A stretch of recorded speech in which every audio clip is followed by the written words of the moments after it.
평범한 사람들의 비범한 삶의 이야기 팟캐스트 을들의 당나귀 귀 시즌 3 번외편. 오늘을 살아가는 여성 노동자들의 어려움을 속 시원히 파헤쳐줄 평범한 여성 노동자들의 비범한 이야기 을들의 당나귀기 방송을 시작하겠습니다. 와. 네, 안녕하세요. 오늘 을당기는 굉장히 특별한 순서, 특별한 손님을 모시고 시작하려고 하는데 저희가 보통 손나영이래.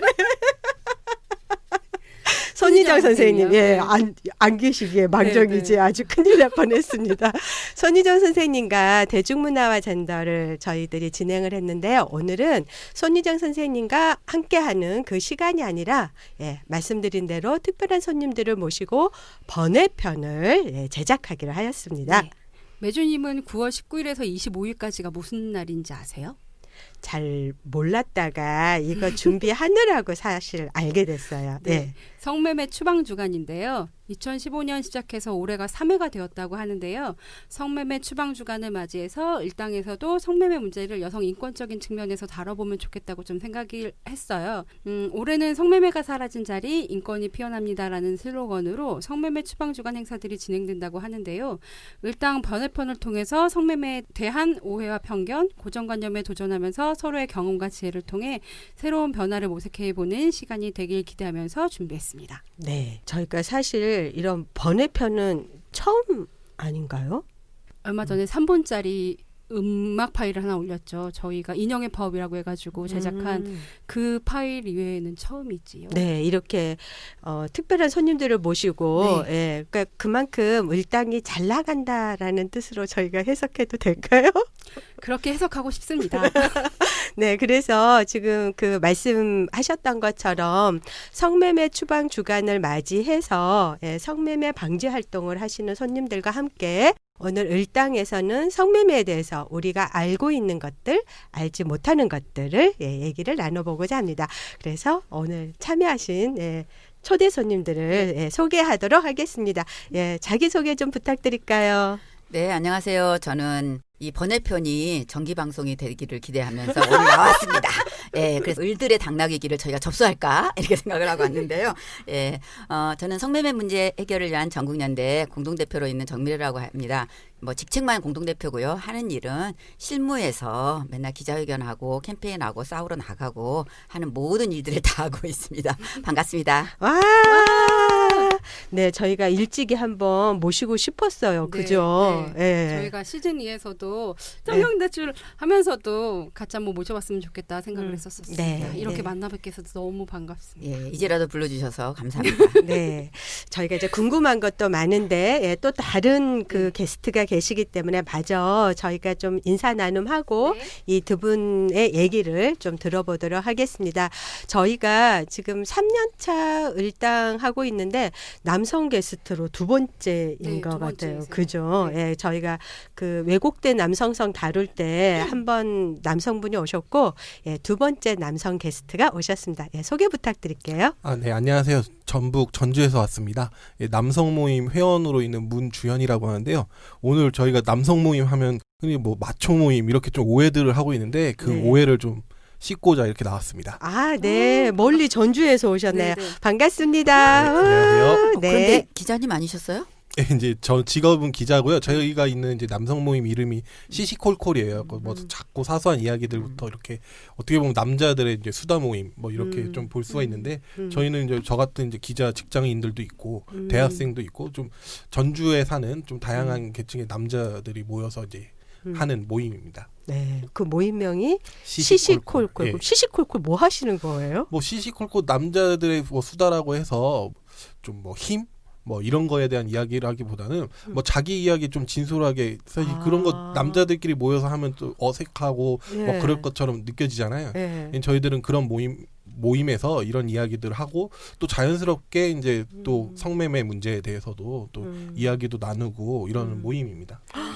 굉장히 궁금증이 많이 생기는데 그럼 그 모임이 문주연 선생님께서 제안을 하신 거예요? 아니요, 그런 저도 이제 제안을 받아서 같이 하게 됐고요. 이게 처음 시작은 뭐 전북의 여성인권 지원센터에 네. 이제 활동하시는 선생님들이 제안을 해서 벌써 이제 정착된 지도 한 4년 가까이 됐어요. 정말요? 네. 되게 그런 모임 안 하려고 할 것 같은데.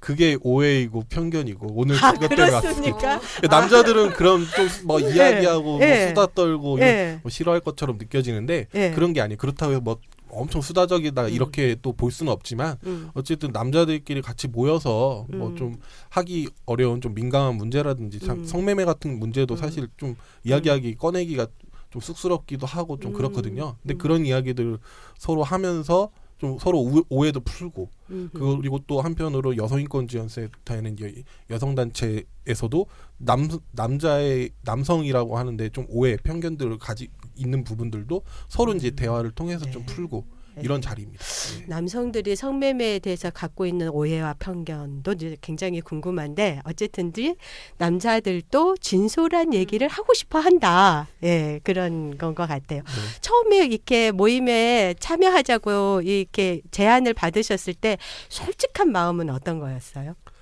솔직히 저는 가벼운 마음으로 이제 모임을 했어요. 왜냐하면 저희 아는 그 지인분이 제안해서 근데 그 지인분이 워낙 믿을 만한 분이라 뭐 재미있을 것 같아서 이렇게 왔는데 처음에는 좀 이 주제들이 어렵지 않을까? 그리고 어렵고 사실 부담되기도 했는데 또 이게 부끄러운 이야기도 좀 해야 될 때도 있고 하니까 그랬는데 막상 저만 이렇게 예를 들어 얘기를 한다고 하면 부끄럽고 사실 쉽게 이야기를 할 수가 없는데 그런 이야기들을 또 들어주는 분들도 계시고 또 같이 이야기하면서 공감하다 보니까 저도 그렇게 해서 좀 오해를 풀 수 뭐 많은 부분들 오늘 얘기하는 이 주제도 마찬가지겠지만 이런 주제에 대한 오해도 풀 수 있어서 지금은 뭐 즐거운 마음으로 연락 오면 한 달에 한 번 정도 모이거든요. 네. 그때마다 이제 기쁜 마음으로 가죠.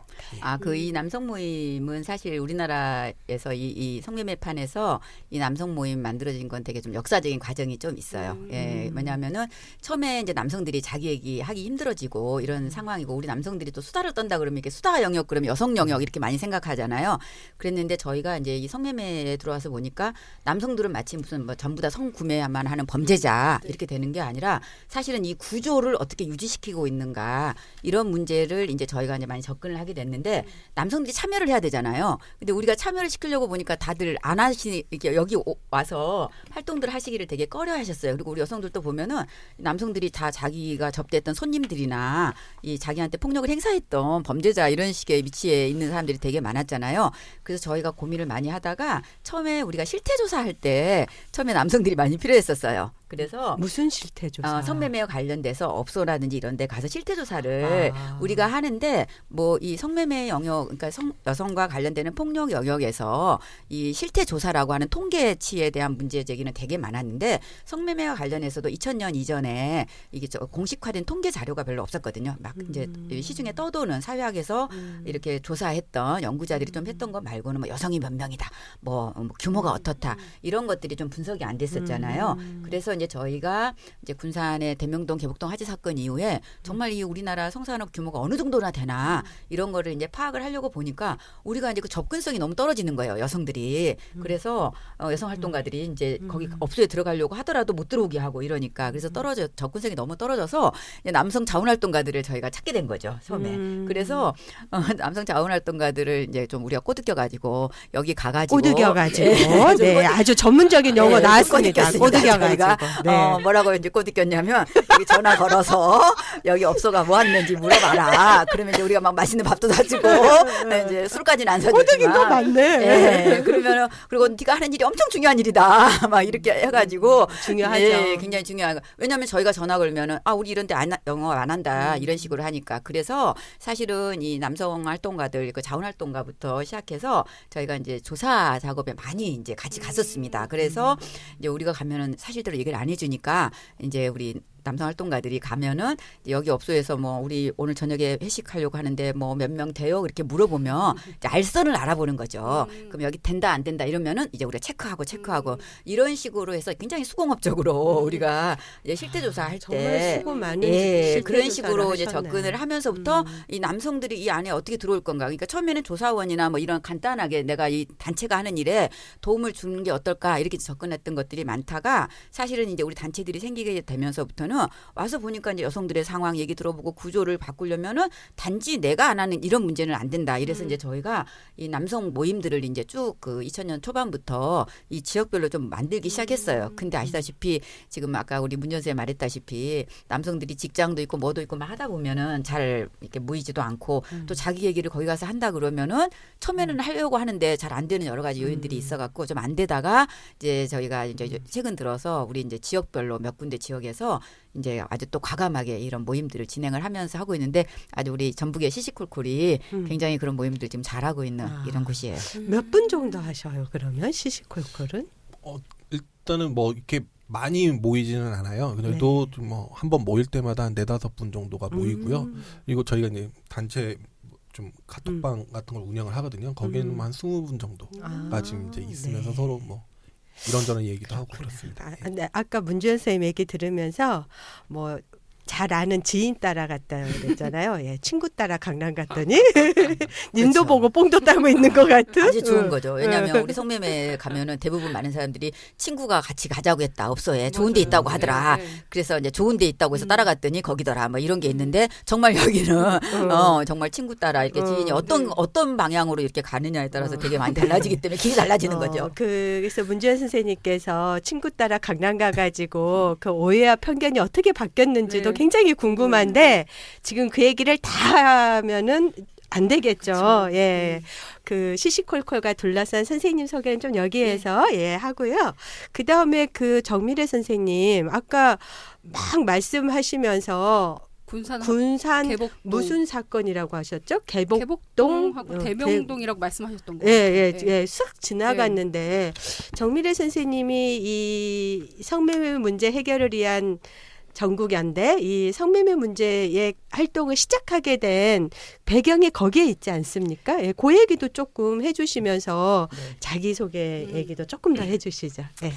예, 제가 좀 피하다가 성매매판에 들어왔는데 어디를 피했어요? 이제 저는 사실은 이제 학생운동도 하고 노동운동도 하다가 이제 지역에 이렇게 갔는데 그 가게 된 지역이 군산이었어요. 예, 그래서 머리털 나고 처음으로 군산이라는 군산은 되게 지역을 지금 관광지로 뜨고 있는 데 예, 아닌가요? 그게 또 아픈 역사를 숨기고 관광지로 뜨고 있어서 저희가 또 거기에 대한 그 문제 제기를 많이 하는데 군산은 개항 이후로 이제 우리나라가 이제 그 정말로 그 일제가 그 곡식들 이제 우리나라 그 식량 그 수탈했던 아주 유명한 거기가 항구가 있어서 그래서 아주 일제 시대 때부터 거기가 이제 개항이 되고 나서부터 이제 오랫동안 그 식민지 시대 때 많은 그 유물들이 있는 그런 지역이에요. 근데 최근에 이제 관광지로 뜨면서 그런 아픈 역사를 기억하기보다는 마치 사람들이 이제 관광 근현대 역사의 거리를 걷는 것처럼 이렇게 돼서 저희가 그 안에 그 여성들의 아픔이라든지 고통이라든지 이런 것들이 삭제되는 이런 것들 때문에 저희가 이제 많은 그러니까 문제 제기를 좀 하고는 있어요. 그 식민지 시대 때 그 우리나라의 식량이나 이런 것들을 일본으로 수출해 나갔던 그런 항구여서 실제로는 그런 막 그 식민지 시대 근대화의 유적으로만 알려져 있지만 거기에 그런 여성이나 민중들의 아픈 삶이 있다.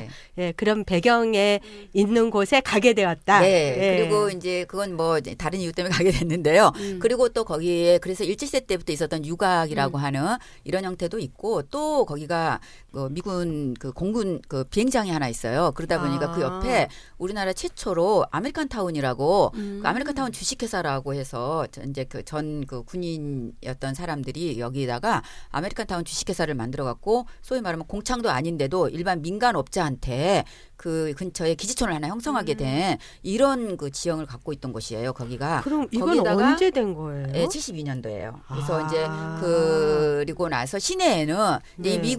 미군들이 이제 거기서 이제 왔다 갔다 하다 보니까 또 옛날 일제 시대 때 그 유곽들도 있고 이게 섞여 있잖아요. 네. 그래서 이제 이게 원래 이제 이제 이렇게 시장이나 이런 도시가 형성되는 과정에서 이제 좀 많이 바뀌게 됐는데 이제 그 60, 70년대 지나면서부터는 이제 새로운 형태의 유흥업들이 또 들어가게 되잖아요. 이제 그래서 군산에 그 대명동 개복동이라고 하는 거기가 예전에 그 군산으로 따지면 시내 중심가에 해당되거든요. 그래서 우리나라 여기 서울로 따지면 명동 비슷한 홍대 이렇게 뭐 핫플레이스가 되는 것처럼 네. 그 당시에는 거기가 예 이제 오래된 그 구도심의 위치이긴 지금은 구도심이 돼서 그런 문제가 있지만 거기 이제 중심가예요. 그래서 거기에 이제 군산 대명동 개복동이라고 하는 그 동명인데 거기에 이제 그 유흥 주점들이 소위 말하면 이제 많이 있었던 그런 지역이에요. 그러면은 저는 군산을 안 가봤는데 가보셨어요?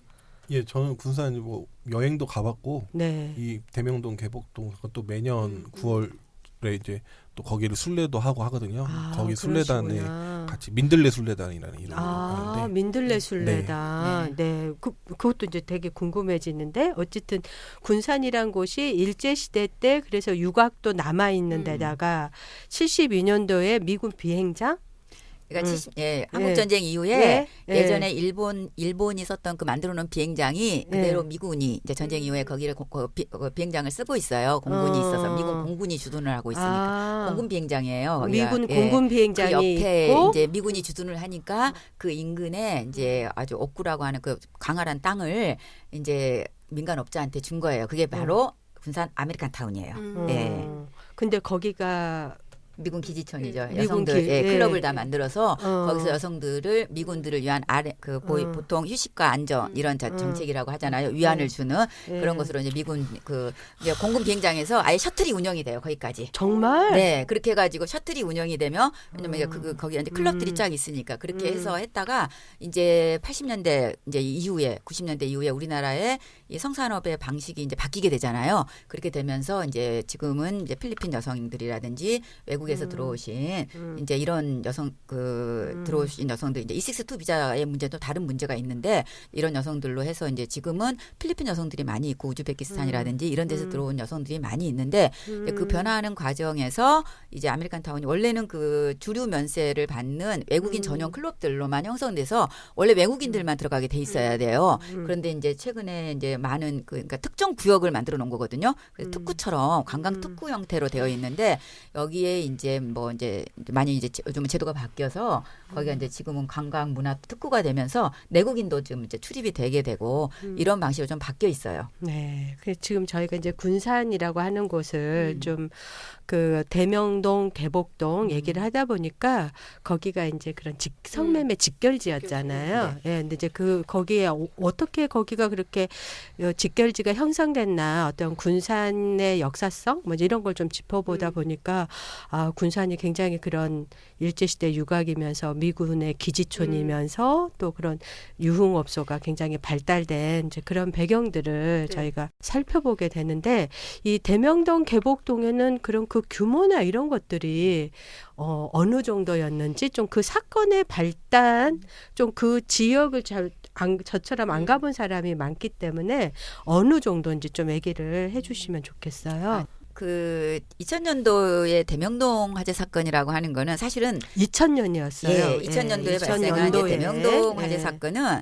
대명동이라고 하는 큰 그 동이 이제 있는데 여기가 지금은 이제 옮겼어요. 거기가 군산역이 있었던 곳이고 그 옆으로 가끔 TV에 보면은 이제 시장이 많이 나오잖아요. 그래서 거기가 이제 많은 분들이 새벽부터 시장이 열리는 그래서 시장하고 연결되어 있는 이제 이쪽에서부터서 이제 거기 아까 제가 말씀드렸잖아요. 도심이어가지고 거기 유흥 주점들이 한 50개 정도가 이제 유흥업은 보통 이제 허가가 되어 있는 곳들이에요. 실제로는 그런데 군산 대명동에 거기는 이제 예전 속칭 이 성매매와 관련돼서는 이제 속칭, 은어 이런 것들이 이제 좀 많이 사용돼요. 그래서 저희들은 그걸 전문 용어라고 하지만 실질적으로는 이제 예전부터 이제 속칭으로 쓰여지는 이게 이제 대명사처럼 이제 많이 쓰게 되는데 대명동은 그 업소들이 쭉 모여 있었지만 이제 예전에 썼던 일반인들은 거기에 이제 옛날에 거기에 감이 많이 나갖고 감독이라고 해서 감을 독에다 이렇게 넣어갖고 우리는 그런 지역명들이 조금씩 있으니까 우리가 서울도 보면 여러 가지 지역명들이 좀 있잖아요. 그래서 업소들이 많이 모여 있지만 일반 대중들 대중들이나 일반 사람들 입장에서는 이제 거기에 대명동 업소 이제 이렇게 보통은 생각을 하게 되는데 그 보통 우리나라가 일제 공창을 거쳤다고 했잖아요. 이제 그러다 보니까 이제 유곽도 있고 공창도 있고 이런 여러 가지 과정이 있는데 이 사실은 이제 조금 이따가도 논의를 하겠지만은 이 공창을 하게 되면 그 인근에 사창들이 또 많이 생기게 돼요. 일종의. 잠깐만요. 공창은 뭐고 사창은 뭔가요? 이제 공창이라고 이제 저희는 지금은 그 용어를 안 쓰는데 이제 제가 오늘 이제 일반 사람들이 들으니까 좀 편하게 이제 그 말을 쓰도록 하겠습니다. 그러니까 이 성매매에서 용어를 예전에 이제 공적인 뭐 창녀라는 말을 많이 썼잖아요. 전에. 근데 이제 저희는 지금은 창녀라는 말은 낙인이기 때문에 이제 쓰지를 않습니다. 그래서 근데 이제 제도로 얘기를 할 때 이제 공창이라고 보통 우리가 얘기를 하는데 공창이라고 하는 거는 일제시대 때 공창을 운영했어요. 일정 구역을 만들고 일정 지역에서 영업을 허가를 해주는 거예요. 예, 그래서 여성들을 거기다 등록시키고 거기서 이제 성병 검진이나 이런 것들을 해서 관리 권한을 거기다 주게 되는 거죠. 그리고 이제 일정 정도 세금도 내게 거기가 되고. 어디예요? 관리 권한을 그 지역. 공창 지역이 만들어져요. 어떤 일정 구역. 구역이라든지 지역 이런 것들이 그래서 우리나라가 일제시대 때 그 일본이 가지고 있던 공창 제도가 우리나라에도 개항이 되고 나서 공창의 형태로 들어왔거든요. 그래서 이제 아까 말씀드렸던 유곽이라고 하는 것들이 이제 그런 명칭으로 쓰이게 된 거죠. 실제로는. 그래서 이제 이런 것들의 역사를 계속 가지고 오면서 근대화 과정이라 우리나라도 특히 전쟁을 거쳤잖아요. 그리고 이제 근대화 과정에서 이제 다양한 형태들로 변화하게 되는데 그렇게 해서 일정 정도 구역에서만 하도록 하는데 생각을 해보세요. 막 영업이 늘어나. 그러면 옆에서 보면 저기가 장사가 잘 되는 것 같잖아요. 그럼 어떻게 하겠어요? 나도 내고 싶어. 그렇죠. 근데 그거 이제 허가권이나 이런 것들이 잘 안 되면 어떻게 해요? 옆에다가 몰래? 예, 옆에다 이제 옆집에 집에다가 막 이렇게 할 거 아니에요. 이제 그거를 속칭 말해서 우리가 사창이라고 우리가 그 왜 예. 뭐 사창가 뭐 그 이런 일종의. 얘기 많이 그렇죠, 했을 보통. 때 그 사창은 예. 그러면은 공적으로 등록되어 있지 않은 상태에서 성매매를 예, 하는 그렇게만 그거를 말할 예. 때 사창. 예, 근데 보통 그게 멀리 가지는 못할 거 아니에요. 네. 그래서 일정 지역에 인정된 지역을 중심으로 그 인근에서 갈 거 아니에요. 그래서 이제 이게 이제 바뀌어가면서 우리나라가 이제 사실은 이제 공창을 폐지했지만 폐지했어요. 미 군정 때 공창 폐지령을 내려가고 공창을 폐지했지만 실제로는 이제 그런 영업을 해왔던 곳이라든지 이런 것들이 사라질 수가 없었으니까 그 인근에 이제 그대로 가게 되는 거죠. 실제로는. 그래서 우리나라는 공창 형태의 폐지령을 내린 국가예요. 그거를 그게 법적인 언제? 예, 그게 이제 48년도 미군정에 의해서 공창 폐지령이 원래 그 전 세계적으로 이제 여러 그 전쟁 이후에 여러 가지 변화 과정을 거치게 되는데 우리나라도 이제 미군정 때 이제 공장 폐지령을 48년도에 이미 이제 한 차례 거쳐 왔어요. 근데 이제 이때부터 전쟁을 거치고 62년도에 윤락행위 등 방지법이라고 하는 것이 생길 때까지 공백 기간이 굉장히 오랫동안 이게 또 있게 되는 거죠. 그래서 이제 이거를 법적인 형태로 하게 됐을 때는 이제 많은 사람들이 알고 있는 우리나라가 뭐 금지주의 국가다 뭐 이런 거 표현이 있잖아요. 그러니까 이제 법으로 금지 행위를 이제 규정하는 거죠. 그거는 바로 뭐냐면 형사법적인 제재가 들어가는 얘기인 거거든요. 실제로는. 근데 이제 공창 자체는 우리나라는 폐지령을 내렸지만은 그 이후에 이게 이제 산업화 사창가로 과정. 그래서 네, 이제 사창 형태로 이제 그것이 그대로 유지가 되어 있는데 그냥 하면은 이제 걸리니까 우리나라는 이게 어떤 방식으로 갔냐면 숙박업소들 있잖아요. 여관 여인숙가 같은 거. 그다음에 또 전주 지금 여기 우리 선생님 선미촌이라고 하는 데서 오셨는데 거기는 너무 재밌어요. 선미촌 안에 가면은 가정집이라고 또 팻말이 돼 있어요. 그러니까 업소들이 형성이 되면서 가정집하고 이게 구분이 없이 그 안에 이제 막 업소들이 그 안에 들어가게 된 거예요. 그래서 그걸 우리가 구분하기 위해서 그냥 속칭 용어들을 쓰게 된 거예요. 그래서 군산 대명동 화재 사건은 바로 앞부분에 유흥업소로 많이 되어 있는 유흥업소 지역에서 그 옆으로 살짝 떨어진 골목길 안에 예, 이제 일종의 여관 여인숙 막 이런 식의 형태들로 돼갖고 그냥 아무렇게나 팻말도 없고 아무것도 없이 그냥 그 안에서 운영을 했던 곳인데 그게 이제 속칭 18리 골목이라는 곳이었어요. 네? 18리 골목. 18리 그 뭐냐면 18리? 18리 골목이라는 속칭 용어로 쓰이게 된 것인데 그 우리 파리떼들 많이 네네네네. 있죠. 그러면 막 군사는 생선도 많이 나고 네. 하는 게 있으면 막 파리가 막 오잖아요. 근데 그냥 작은 파리들 말고 18이라 그래갖고 되게 큰 파리 왕행거리면서 지저분하고 더러운 곳에 모이는 이게 그런 것으로 해서 거기가 아까 말씀드렸잖아요. 그 뒤로 시장도 있고 막 이렇게 하고 근데 거기가 이제 그 18리 골목이라고 해서 이제 거기 한 업소들이 한 열 몇 개가 영업을 하고 있었던 그 골목에 있었던 곳인데 그 들어가는 바로 입구에 있던 업소에서 화재가 난 거예요. 근데 예, 도로변에 있던 업소가 예, 거기서 이제 화재가 났는데 이게 문제가 됐던 거는 그 안에 들어가서 보니까 보니까 겉으로 봤을 때는 그냥 건물처럼 되어 있었는데 이제 안에 들어가서 보니까 정말 작은 그 미로처럼 된 이 정도의 규모밖에 예를 들면 안 돼요. 이 정도라는 게 이 정도 여기 우리 스튜디오 여기 이 정도밖에 안 되는 2층의 건물을 들어갔더니 이 안에 방이 몇 개가 있는 줄 아세요? 방이 7개가 있는 거예요. 아 잠깐만요. 네. 미래 선생님. 지금 저희가 이제 들으시는 분들은 여기 저희 이 스튜디오 안을 예, 모르시니까. 스튜디오를 예, 모르니까 굉장히 좁아요. 어쨌든 2층에. 그렇죠. 이거 한 3평? 그 정도밖에. 정도 예. 예. 여기에 근데 몇 개가 이렇게 조그맣게 미로처럼 예. 이렇게 이제 이렇게 해놓고 여기에 방이 이렇게 해서 방이 7개가 있는 거예요.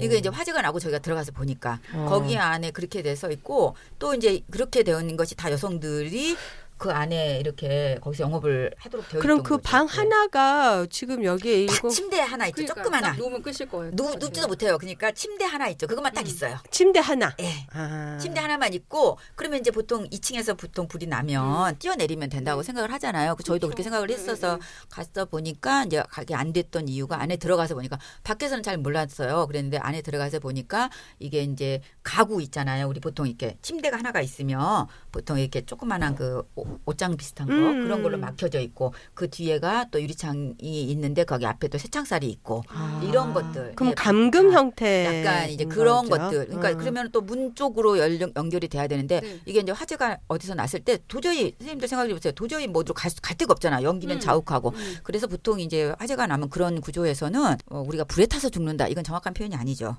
사실 연기에 질식. 연기에 질식하는 거죠. 근데 네. 이게 이제 바로 이게 뭐 어디를 2층에서 이렇게 할 수 있다 그러면 됐는데 그게 불가능했기 때문에 이제 거기에서 이제 큰 이제 화재 사건이 이제 처음에 날 수는 있겠지만은 그걸로 인해서 이제 워낙 그 아주 삽시간에 순식간에 여성들이 그 안에 있다가 5명이 그날 사망을 하게 되는 그런 것이 그러면 이제 그게 이제 사건이죠. 외부에서는 네. 잘 알 수가 없게 예, 되어 있고 굉장히 정말 딱 그냥 상상하시면 될 것 네네. 같아요. 그냥 그 침대 하나가 네, 있고 딱 있는 거. 그 뭐 하늘 같은 거 전혀 볼 수 없게 밀폐되어 있는 감옥 같은 그쵸 네. 감옥이죠. 쇠창살로 네. 이렇게 막아져 있고 이러면 뭔가 이렇게 위급 상황에서 뭐 유리창을 깬다든가 뭐 이런 걸 할 그건 수가 거의 자체가 이제 없죠. 불가능하고 이제 출입이 불가능한 상황이니까 근데다가 이제 그 더 놀라웠던 거는 이제 이분들이 이제 어디로 가더라도 이렇게 통로가 따로 출입구가 있어야 되는데 그게 이제 1층에 있는 업주 방으로만 이렇게 연결이 되도록 되어 있었어요. 그 네, 구조가. 아우,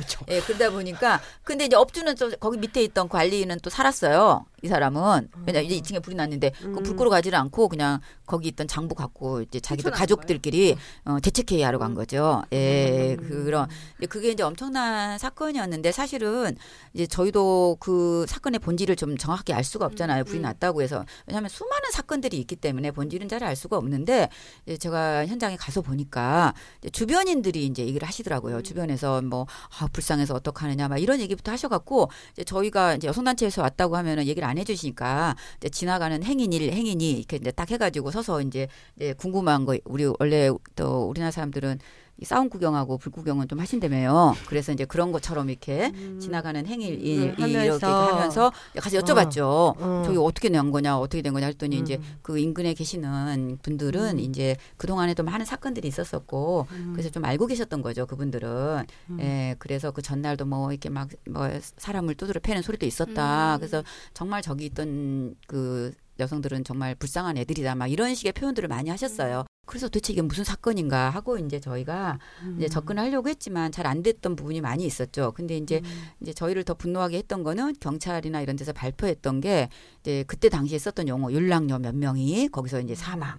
이제 단순 어떤 화재 사건으로 사망 이렇게만 났는데 저희가 이제 사건의 진실을 알 수가 없잖아요. 근데 이제 가족들이 왔는데 뭐 영안실도 안 차리고 뭐 여러 가지 빈소도 안 차리고 그냥 이렇게 됐다가 이제 가족들이 왔는데 저희가 이제 가족들한테도 이게 어떤 것인지 여쭤도 봐도 좀 사실대로 말씀을 안 하시고 굉장히 힘들어하시고 가족들조차도 자기 딸이 여기 와서 있었던 걸 처음 들으신 거예요. 사망하고 소식을 들은 거예요. 그러니까는 마치 그 책임이 마치 부모님이 뭐 예를 들면 애가 어디 갔는지도 모르고 이렇게 됐느냐 이런 그 자괴감이 또 드실 거 아니에요. 자책감이나 이러다 보니까 사실대로 또 말씀 안 하시고 이렇게 하시려고 했었었는데 이제 결국은 자기들의 억울함도 있지만 이제 사회적인 낙인과 편견이 너무 심하니까 그 자기들의 억울함을 어떻게 표현할 수도 없고 뭐 이렇게 하시다가 저희가 이제 계속 그 사건의 이제 내막 그 안에 있었던 그 사건의 진실 이런 것들을 파헤쳐 가면서 이제 점점 양파 껍질 벗기듯이 사건의 진상이 이제 드러나게 된 거죠. 근데 그때 더 놀라웠던 거는 당시 그때가 이제 전 지금도 9월이 되면 이제 그게 9월 19일 날 발생한 사건이거든요. 실제로 그래서 예, 저희가 아까 그 지혜처장님이 이제 9월 19일로부터 이게 언제냐고 아까 질문하셨잖아요. 그래서 저희가 이제 이제 이 추방주간이 생긴 건 얼마 안 됐어요. 원래 이제 법은 2004년부터 시행이 됐지만 이 추방주간을 이제 만들 때 보통은 많은 사람들이 9월 23일만 생각을 해요. 뭐 맨날 심지어 9.23 사태라고까지 할 정도로 9월 23일 날은 이 법이 시행된 날이거든요. 예, 이 두 개의 법이 시행된 날인데 저희가 이제 방지 추방 주간을 만들 때 법이 시행된 거는 뭐 일반인이 그렇게 뭐 굳이 몰라도 상관없잖아요. 그래서 이 추방 주간이라든지 이것이 왜 만들어지는가가 되게 중요한데 그 의미가 있잖아요. 명분 이런 거. 그랬을 때 기왕에 9월에 하는데 9월 19일 날이 우리 대명동 화재 사건이 발생한 날이고 사실은 어떻게 보면 그 이전에 윤락행위등 방지법 때 있었던 수많은 논란들 안에서 새로운 여성 인권의 관점으로 이 패러다임을 완전히 전환시키면서 법 제정 운동을 급속하게 급물살을 타게 한 이게 이제 사실은 대명동 화재 사건이라고 할 수가 있어요. 그래서 저희가 그러면 9월 19일 날 이 날부터 시작해서 이렇게 이제 좀 주간을 만들자 해서 이제 하게 된 겁니다. 그러니까 9월 19일이 그 대명동에서 예. 그 성매매 여성이라고 해야 되나요? 어쨌든 그런 감옥 같은 곳에서 있다가 화재 사건에서 탈출하지 못하고 5명의 여성이 정말 죽음을 당한 그런 날을 네. 저희가 기억하는 네. 그런 가슴 아픈 날이고 그걸 이제 계기로 해서 성매매 방지법이나 이런 것들이 제정됐다. 이제 그런 얘기를 네. 예, 해주셨는데 그걸 계기로 해서 이제 정미래 선생님은 그때 지나가는 행인 1, 2 하시다가 이 양파 껍질 까듯이 이게 그냥 우리 한국사에서 항상 뭐 창녀, 율랑녀는 굉장히 이렇게 접촉해서는 안 되는 또는 뭐 알려져서는 안 되는 그러니까 그런 존재로 가리워져 있었잖아요. 근데 이제 그 사람들의 삶과 죽음을 통해서 드러나는 진실 이제 이런 게 접근하시다가 지금까지도 이것저것 하는 대표가 네, 맞습니다. 예, 그러신 거 그렇게 이제 얘기를 해주셨는데. 근데 아까 민들레 순례단도 얘기해 주셨잖아요. 네. 예, 민들레 순례단은 뭔가요, 지금?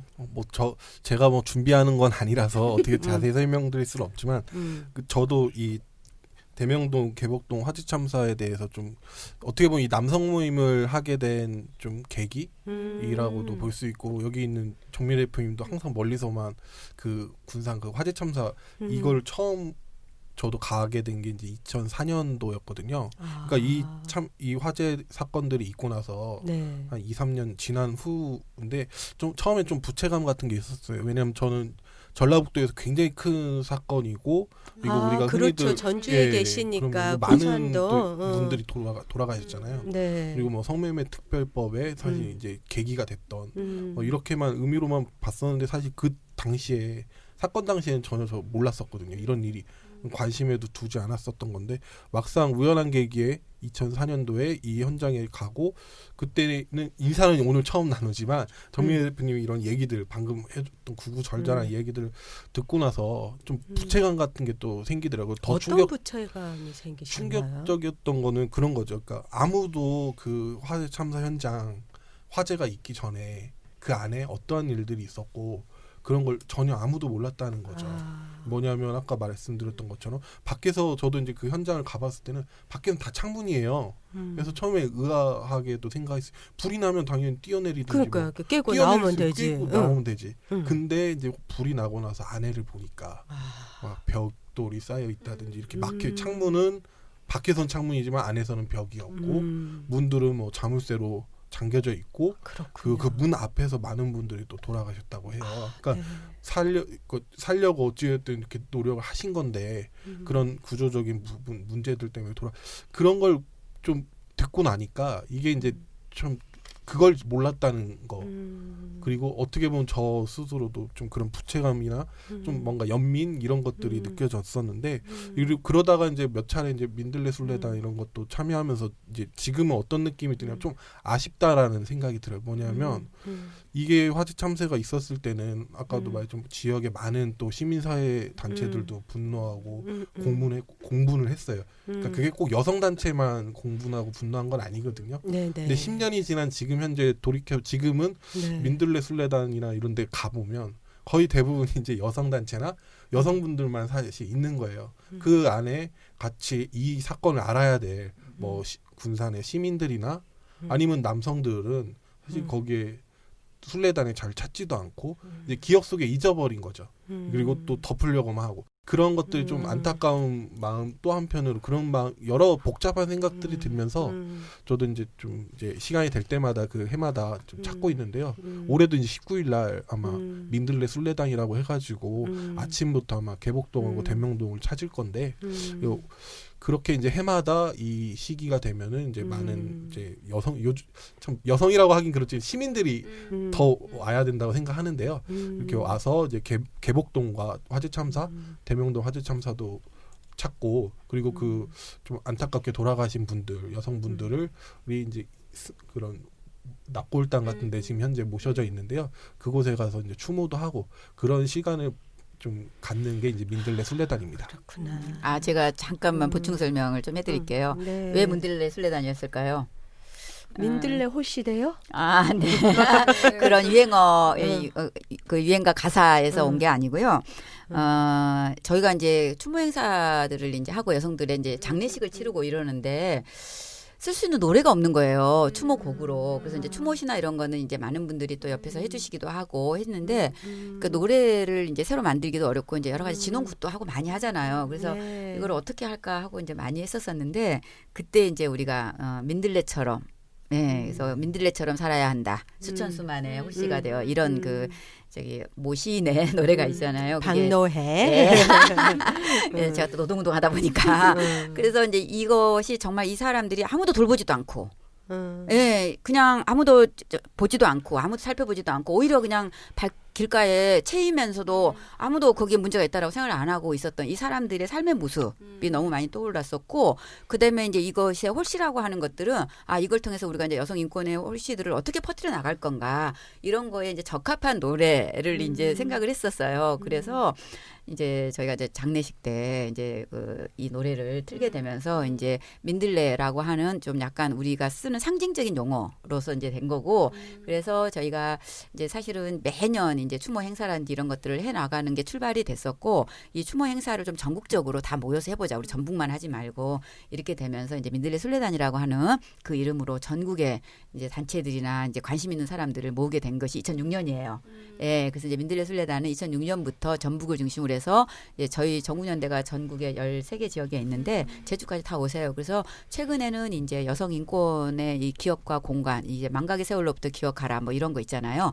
이런 것들을 중심으로 해서 우리가 좀 잊지 않고 기억하는 이 과정인데 일본에 계시는 분들도 많이 오시고 최근에 또 우리 일본군 위안부 문제라든지 이런 것들도 있고 또 기초낙하 문제도 있다고 했잖아요. 그래서 일본에 계시는 분들이라든지 미국에 계셨던 분들이라든지 이런 분들도 저희가 거기가 여성 인권의 공간으로서 역할을 좀 하려고 하다 보니까 거기 많이 들러주세요. 최근에는 이걸 좀 저희가 이제 확장해서 그 아까 전주도 그렇고 대구도 그렇고 부산도 그렇고 제가 모두 발언에 좀 말씀드렸지만 일제시대 때 유학으로부터 시작해서 여성 인권이 어떤 방식으로 짓밟혀 왔는가 어떤 방식으로 이 참혹한 세월을 살았는가 이런 역사들이 다 있잖아요. 그래서 이제 그런 공간들을 지금 변화시키는 이런 것하고도 연관이 좀 있어서 저희가 이제 매년 하면서도 주제는 조금씩 다르게 해가면서 이제 행진을 하고 있어요. 아, 네. 그러니까 우리가 많은 일을 다 함께 하지는 못하지만 또 그 날을 기억하고 함께 행동하고 하는 되게 두 분이 존경스러운 마음이 지금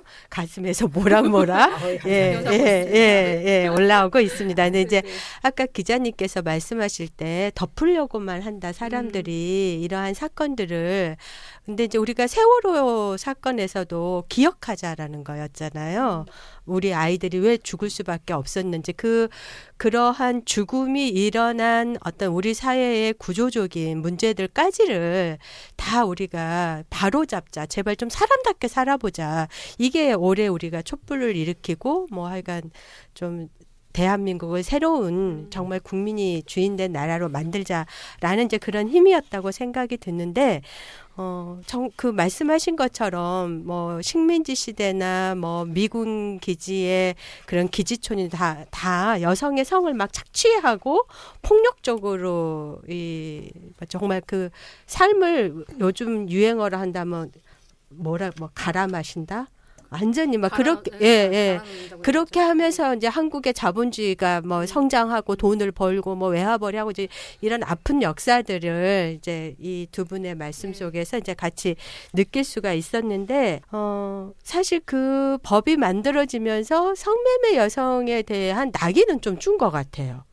좀 이렇게 그래도 제가 느끼기에는 성매매 여성들이 뭔가 도덕적으로 타락했다, 뭐 막 이렇게 손가락질하는 건 좀 줄어든 것 같은데 실제로 이러한 그 성매매 운동이 그럼 어떤 성과를 지금 이렇게 방지법이 제정된 이후로 어떤 성과를 만들고 있는가는 또 저희가 또 좀 생각해봐야 되는. 그런 주제인 것 같은데 그냥 이 성매매 추방 주간이 만들어진 거를 얘기하면서 훌쩍 지금 2017년에 현재로 왔는데 그간에 활동하시면서 굉장히 그런 보람도 있었을 거고 어려운 점도 있었을 거고 또 그 속에서 그 사람들의 그런 우리가 오늘 제목이 알고 있는 것, 알지 못하는 것 이런 것들인 거잖아요. 그래서 그런 고민들 막 이런 거를 굉장히 많이 느끼셨을 것 같아요. 그래서 좀 그런 질문을 드려보고 싶은데 정말 보람 있었던 순간은 언제고 또 이렇게 어려웠던 순간은 언제인지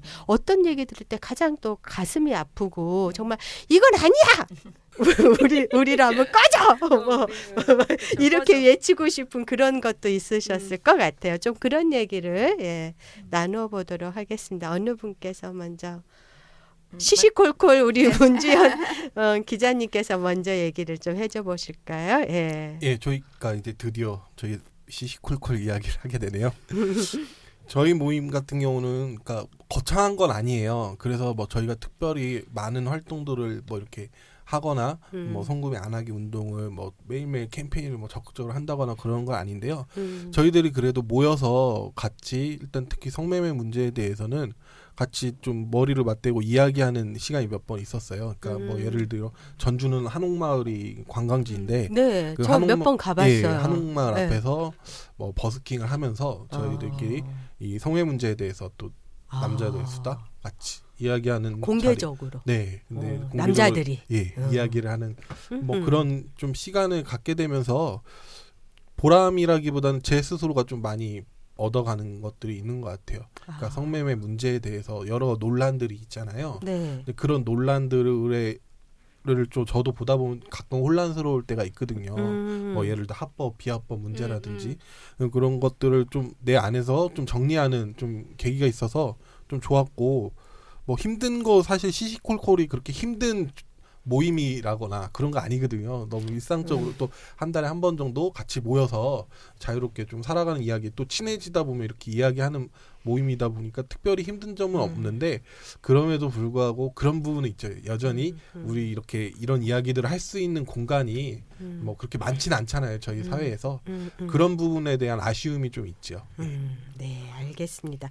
그 합법 비합법 이거는 좀 사람들이 이 말만 들어갖고 이게 뭔 말이요? 하고 이제 또 할 건데 좀 이따가 또 얘기를 나눠봐야 될 것 같고 어쨌든지 그런 성매매에 대한 어떤 그런 혼란이나 이런 것들을 이 모임을 통해서 활동하시면서 자연스럽게 좀 자신의 생각이나 이런 것들을 정리할 수 있었다. 그런 게 참 보람되다.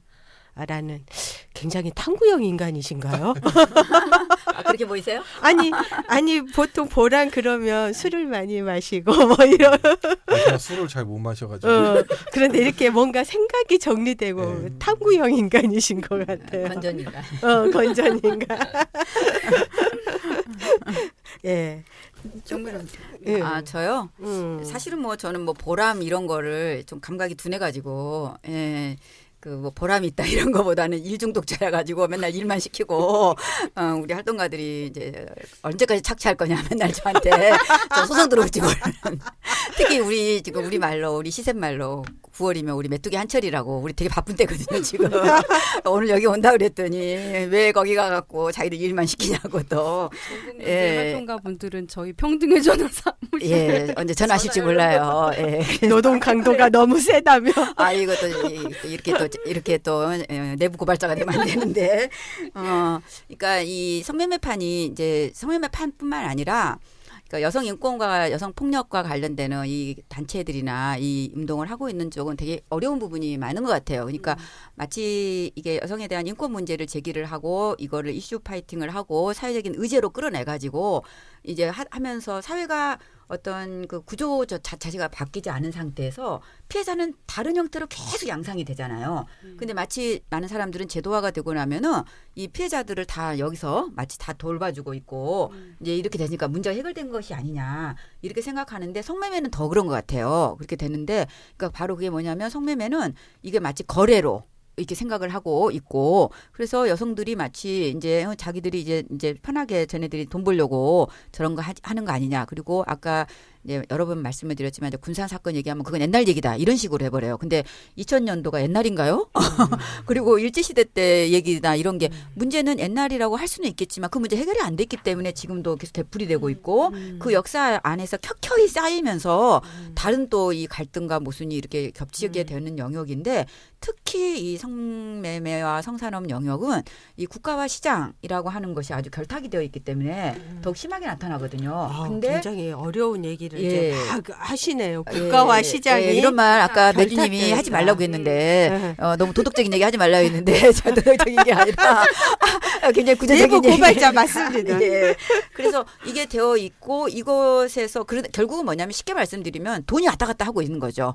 굉장히 자본주의적인 그 논리라든지 구조가 여기 안에 들어있거든요. 그러다 보니까 근데 모든 책임을 여성들한테 이렇게 지우게 되고 이 여성들한테 지우게 될 때는 뭐냐면은 이제 보통 지금 우리가 좀 전문 용어로 쓰는 게 여성들을 계속 취약한 상태로 내몬다고 보통 얘기를 하거든요. 근데 이제 점점 취약한 상태로 내몰게 되는데 그 취약성의 요인들이 여러 가지가 있을 것 같아요. 그래서 그거는 이제 좀 더 여기가 말씀을 드릴 건데 그래서 이런 과정에 있는데 저는 사실은 이 일 하면서 제가 우리 전문 용어로 성매매 유입됐다가 유입되는 순간 우리는 탈성매매를 꿈꿔요. 근데 우리 문재현 쌤은 남성 모임 하시면서 나 탈성구매해야겠다 그런 생각 안 하셨는지 모르겠는데 저희는 사실은 성매매 판에 들어오잖아요. 유입됐다고 표현을 쓰면 그 다음날 빨리 나 여기 벗어나야지. 근데 이게 바로 뭐냐면 우리 활동가들이 생각하는 거하고 똑같이 여성들도 마찬가지라는 거죠. 자기가 뭐 알았건 몰랐건 어떤 이유에서든지 간에 여러 가지 이유가 있을 거 아니에요. 그래서 잘 모르고 왔을 수도 있고 알고 왔을 수도 있겠죠. 여러 가지가 있는데 와서 보니까 아니잖아요. 그러면 그 다음날부터 나는 빨리 나가야 되는데 이게 있는 거거든요. 근데 여기 안에서는 네가 뭐 눈 질끈 감고 한 달만 있으면 된다. 뭐 이런 여러 가지가 있어요. 그런 것들이 작동을 하는데 사실은 이제 제가 그래서 저도 2000년도에 정말 성매매에 강제로 유입됐다가 그 사건 때문에 그 대책이 꾸리고 이러다가 이제 여기 와갖고 있다가 그날부터 빨리 나는 탈성매매 하리라 해가지고 중간에 좀 벗어나 보려고 대표도 그만두고 딴 데로 튀었다가 또 잡혀와가지고 이제 또 다시 이제 우리 이거 반복되고 있거든요. 그러니까 이게 뭐냐면은 구조가 바뀌지 않으면 사실은 성매매, 탈성매매, 다시 재유입 이런 형태들이 이게 이제 반복되는 이 구조를 갖고 있어요. 근데 여기다 대놓고 네가 잘못해서 네가 뭐가 문제야 막 이렇게 책임을 지우기가 되게 어려운데 여전히 이제 우리 사회가 그렇게 하는 부분들이 어려움이 있는 것 같아요. 근데 네. 이제 좀 저희는 그런 데서 어떤 뭐 좀 보람을 느껴서 계속 있는 게 아니라 문제는 뭐냐면 보람을 느껴서 있는 분들도 좀 계시겠지만 저는 이 문제가 해결이 안 되기 때문에 나갈 수가 없는 거예요 지금. 그래서 지금 이 네. 상태에 좀 있지 않나. 네, 네. 지금 이제 아까 말씀하실 때 합법 비합법 얘기해 주셨고 그리고 이제 정미래 선생님이 말씀하신 건 이건 것 같아요. 국가와 시장이 결탁되어서 여성을 계속 취약한 상태로 내몰아 놓고서 그래서 성매매를 할 수밖에 없는 구조를 만들어 놓고 여성이 편하게 돈 벌려고 하는 거 아니냐라고 그 성매매 여성에게 책임을 전가시키는 이 구조가 안 바뀌어서 정말 이렇게 계속 성매매에 유입이 되고 또 탈성매매를 잠깐 했다 하더라도 또다시 유입이 되는 이 구조, 이게 정말 어렵고 힘들다. 이런 얘기신 거잖아요. 네. 그럼 이제 여기서부터 이제 우리가 얘기를 시작을 해봐야 되는 거네요. 이 두 가지에 대해서. 네. 이제 시작인가요, 우리? 지금 이제 우리가 얘기해야 될 이 논쟁 지점이 뭐냐가 이제 얘기가 됐는데, 그러면 지금 이제 이 두 가지 논쟁 지점하고 아까 이 국가와 시장의 결탁이라고 하는 거, 이게 돈벌이가 된다. 그래서 남녀 간의 개인적인 성구매, 성판매가 아니고 이게 국가와 시장의 결탁에 의한 성산업이다라는 건데, 이 본격적인 얘기는 2부에서 하도록 하겠습니다. 1부 여기서 마치겠습니다. 수고하셨습니다.